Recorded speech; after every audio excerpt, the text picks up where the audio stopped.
You want to know what question I find annoying? Are you ready for Christmas? Never ask a pastor if he or she is ready for Christmas. Of course I'm not ready. I don't even go Christmas shopping until like 3 days before Christmas. So no, I'm not ready. Um, have you ever been frustrated because you were ready to leave? You're trying to get your family in the car or other people in the car and you're ready to go and other people aren't ready? How does that make you feel in here? You get a little agitated, get a little irritated. If you're the person who's ready, it's irritating. I don't know what it's like for the person who's not ready because I'm always ready. Just kidding. I'm not always the one who's ready. I can be the one who's delaying things. But you get the dynamic, right? What it's like when you're ready and someone else isn't, or when you're not ready and it's, hey, it's time to go. Well, in Matthew chapter 24, Jesus is talking about the necessity of watchfulness, the importance of being ready in terms of the Son of Man or Christ returning. And he's telling us you need to be ready because, well, let's hear what verse 44 says. Therefore you also must be ready, for the Son of Man is coming at an unexpected hour. Our worship services, for example, are not at an unexpected hour. You know our services start at 8:30 and 10 o'clock.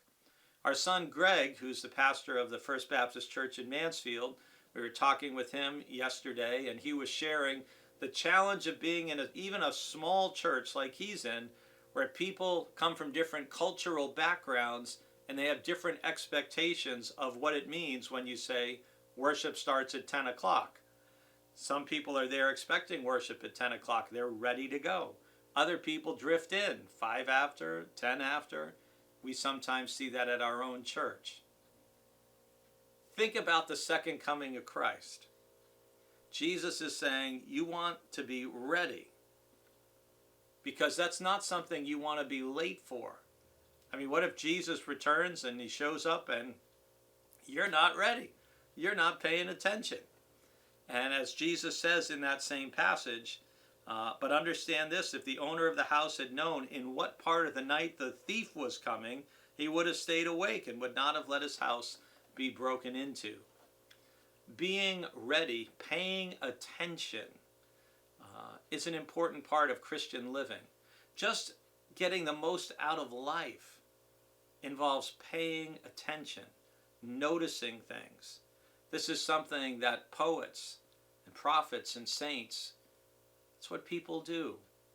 You notice things that other people often overlook or pass by.